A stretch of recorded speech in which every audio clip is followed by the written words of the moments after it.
हाय बच्चों, कैसे हैं आप सब। आशा करता हूँ सब बहुत अच्छे होंगे, अच्छे से पढ़ रहे होंगे मन लगा करके। तो चलिए आज लोग आप लोगों को बताते हैं शॉर्टकट तरीका किसी भी संख्या का जो है कितने भी अंकों की आपसे पूछे कि 4 अंकों की सबसे बड़ी संख्या बताइए, 5 अंकों की सबसे बड़ी सबसे छोटी संख्या बताइए, तो इसको सुनते ही तुरंत बिना कुछ सोचे कैसे उत्तर देना है इसके बारे में चर्चा करते हैं। तो जैसा आप लोग देख रहे हैं ये सब लिखा हुआ है यहाँ जगह, सबसे बड़ी और सबसे छोटी संख्याएं कैसे बताएं, मेन ये प्रश्न है। हाँ, 1 अंकों की संख्याएं पूरी लिखी है, हाँ, यहाँ 2 अंकों की लिखी है, यहाँ 3 अंकों की लिखी है, यहाँ 4 अंकों की लिखी है, यहाँ 5 अंकों की लिखी है और यहाँ 6 अंकों की संख्याएं लिख दी गई हैं।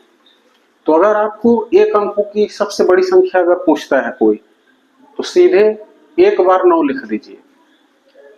और सबसे छोटी संख्या पूछे तो अभी बताते हैं इसके बारे में।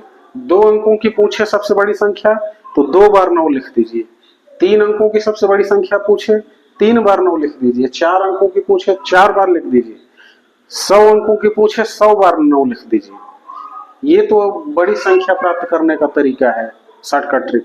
अगर सबसे छोटी संख्या आपसे पूछ रहा है तो आपको कुछ नहीं करना है, 1 लिखना है। चाहे 1 अंक की पूछे, चाहे 2 अंक की पूछे, चाहे 3 अंक की, चाहे 7 अंक की, चाहे 100 अंकों की, लिखना क्या है, 1 जरूर लिखना है आपको। और 1 के बाद अगर आपको 1 अंक की पूछ रहा है तब तो कुछ नहीं लिखेंगे। अगर 2 अंक की पूछ रहा है तो उसमें से 1 घटा लीजिए। 2 में से 1 घटाएंगे कितना आएगा, 1 आएगा।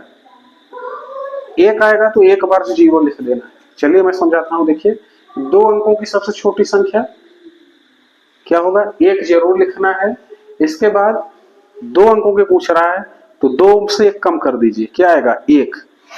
1 बार 0 लिख दीजिए तो 10 हो गया। तो ये 2 अंकों की सबसे छोटी संख्या क्या हो गई, 10 हो गई। इसी तरह से 3 अंकों के पूछे तब 1 लिखा ही लिखा जाएगा। 3 में से क्या करना है, 1 घटा देना है, 2 0 लिखना है, लिख दिए यहाँ। इसी तरह से 4 अंकों की पूछ रहा है तो 1 लिख दिए, 1 घटा दीजिए। हाँ, 4 अंकों की पूछ रहा है, 4 अंक है तो 1 शून्य घटा दीजिए, 1 घटा दीजिए, 3 शून्य आगे बढ़ाना है आपको। इसी तरह से 5 अंकों की पूछे तो 1 लिख दीजिए और 4 बार शून्य बढ़ा दीजिए। इसी तरह से 10 अंकों के पूछे तो 1 लिख दीजिए और 9 बार जो है शून्य लिख दीजिए। इस तरह से हम